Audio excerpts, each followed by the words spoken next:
새벽까지 정말 치열한 경쟁을 펼친 끝에 대한민국 제20대 대통령 당선인으로 윤석열 후보가 국민의 최종 선택을 받았습니다. 지지하셨던 후보에 따라서 위로 혹은 축하가 필요하고 윤석열 당선인과 이재명 후보는 이를 잘 보듬어야 할 역할이 필요할 것입니다. 아직까지는 마음을 온전히 추스리기도 힘든 분들이 계실 것이고 희망을 이야기하시는 분들도 계시겠으나 어떤 후보가 당선이 되었더라도 앞으로 나아가야 한다는 것은 같기에 지금 이 시점에서 체크해봐야 할 것은 윤석열 당선인에 대한 각국의 반응이 아닐까 합니다. 대한민국의 대통령은 이제 일국의 대통령을 넘어 전 세계에 큰 영향력을 끼치는 국제적 관심사가 매우 높은 위치이기에 그들 역시 매우 큰 비중으로 실시간 소식을 다루고 있는데요. 그들 각자의 국익과 윤석열 당선인 간의 상관관계에 대해 주목하고 있는 것이죠. 가장 먼저 살펴볼 것은 당연히 우리의 동맹국인 미국일 텐데요. 아울러 서구 우방 국가들과 중국의 반응도 매우 중요할 것입니다. 그리고 일본의 반응은 정말 중요하기에 가장 핵심으로 다루어 보겠습니다. 우선은 미국입니다. 로이터 통신은 백악관 대변인의 말을 전하고 있는데요. 윤석열 대통령 당선자를 축하한다. 미국과 한국, 우리 경제와 국민 간의 동맹은 철통처럼 단단하며 바이든 대통령은 새로운 대통령 당선자와 긴밀한 협력을 더욱 확대하기를 기대한다 라는 입장을 밝혔습니다. 또한 분석가들은 문재인 대통령이 북한에 계속되는 탄도미사일과 핵무기 개발에 어떻게 대응해야 하는지에 대해 윤 당선인과 더욱 긴밀하게 조율할 것으로 예상한다는데요. 월스트리트저널은 헤드라인으로 한국이 윤석열 대통령을 선출했고 대북 문제의 강경한 노선을 되살릴 가능성에 대해 보도하고 있습니다. ABC 뉴스 또한 보수 성향의 윤석열 후보의 대통령 당선이 북미 관계에 미치는 영향이라는 기사에서 임기 5년을 앞두고 있는 윤석열 당선인은 코로나 대유행, 치솟는 부동산 가격과 함께 여전히 북한의 핵무기 프로그램 등의 위협에 직면해 있는 아시아에서 네 번째로 큰 경제 국가인 한국을 이끌게 될 것이며 그의 가장 큰 외교 정책 과제는 미중 갈등 심화 사이에 끼어 있는 한국의 상황을 헤쳐나가는 것이 될 것이라 보도하고 있는데요. 아울러 기사는 의견으로 윤 당선인은 더 강력한 한미 동맹을 중심으로 대북 문제에 강경한 입장을 취함으로써 보수적인 외교 정책을 되살릴 가능성이 있다 평가했습니다. 그러면서 윤 당선인이 우크라이나의 예를 들며 평화는 강력한 억지력이 있어야만 유지될 수 있다는 발언을 한 것에 주목했는데요. 영국 외신들의 반응을 이어가 보면 BBC는 보수당의 윤석열 후보가 대통령에 당선되었다는 헤드라인으로 최종 집계 결과 1% 미만의 작은 차이로 한국 역사상 가장 치열한 결과였다면서 1% 미만의 치열한 경쟁이 있었다는 것은 세계 10위 경제대국의 정치가 얼마나 심하게 분열되어 있는지를 보여주는 신호라 전하고 있습니다. 또한 윤석열 당선인이 매파 성향의 보수당 당선인임을 강조하며 그는 중국에 대해 더 강경해지고 싶어하고 중국의 영향력에 맞서기 위해 만들어진 비공식 그룹인 미국, 호주, 인도, 일본 간의 4자 안보동맹 쿼드에 더욱 협력해야 한다고 주장한 바 있다 전했는데요. 텔레그래프 또한 윤석열 당선인과 관련하여 대북 강경 대응의 가능성이 있다 이야기하고 있습니다. 또한 기사는 윤 당선인은 이미 미국이 인도 태평양 지역에서 군사적 기반과 영향력을 강화하기 위해 한국의 지원에 의존하고 있는 상황에서 베이징의 지역적 야망에 맞서는 더 강경한 입장을 표명한 바 있고 미국의 사드 미사일 방어 체계를 확장할 수 있다는 점을 시사한 바 있다 전하고 있는데요. 그렇다면 미 연방 국가들보다 어쩌면 더 중요한 중국의 반응도 짚어봐야 할 것입니다. 중국의 글로벌 타임즈는 어제 두 후보 간의 경쟁이 치열했고 이번 한국 대선이 이례적으로 중국과 관련된 주제에 집중되어 있었다면서 한국은 적이 아니라 이해관계가 수렴되는 파트너라는 중국 왕이 외교부장의 코멘트도 전했는데요. 한중은 서로에게 제공할 것이 많고 협력 잠재력이 훨씬 더 많다는 것을 증명한 관계이기에 청와대의 새로운 대통령이 들어선 후에도 이런 관계는 바뀌지 않을 것이고 대선에서 누가 승리하던지 간에 한중 관계는 후퇴하기보다 앞으로 나아가야 한다는 기사를 보도했습니다. 실제로 중국의 신화닷컴의 실시간 1위 소식은 윤석열 당선인의 소식이었으며 중국이 주목하고 있는 기사들은 윤 당선인이 바이든 대통령과 통화를 했다는 부분 그리고 일본 기시다 총리가 축하 인사를 했다는 부분들이었는데요.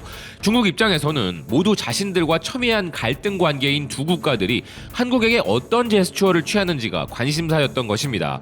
독일의 도이치빌레 또한 한국 대통령 선거에서 보수 후보가 승리했다는 헤드라인으로 미세한 차이로 승리한 윤 당선인을 일본의 기시다 총리가 축하해 주었고 기시다 총리는 긴밀한 협력을 하길 희망한다고 말한 부분을 전하고 있는데요.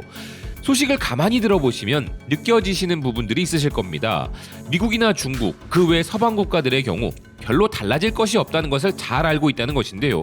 윤석열 당선인이 그리는 이상향과 국제사회의 현실의 괴리는 크게 존재하기에 중국, 미국, 북한과 관련한 외교 안보의 방향성은 쉽게 바꿀 수 없는 부분이기 때문입니다. 그런데 이런 다른 국가들과 달리 매우 큰 기대를 하고 있는 국가가 존재하는데요. 그것은 바로 윤석열 후보의 대통령 당선에 가장 크게 주목하는 국가, 일본입니다. 일본의 언론들은 매체의 정치 성향에 맞는 각기 다른 시선의 보도를 내놓고 있는데요. 우선 산케이는 기시다 총리가 위안부, 징용공 문제로 전후 최악인 한일 관계에 대해 매우 어려운 상황이지만 방치할 수 없으며 국가 간의 약속을 지키는 것이 기본이고 이런 일본의 일관된 입장에 근거 건전한 관계를 되찾기 위해 새로운 대통령 당선인과 긴밀하게 의사소통을 도모하는 것이 중요하다고 말했다 전했습니다. 아울러 규칙에 근거한 사회를 실현하고 지역과 세계의 평화, 안정, 번영에 있어 건전한 한일 관계는 불가결한 요소로 다시 한번 강조하면서 1965년 국교 정상화 이후 구축해온 우호 협력 관계의 기반에 근거해 한일 관계를 발전시켜갈 필요가 있기에 윤 당선인의 리더십을 기대한다는 것인데요.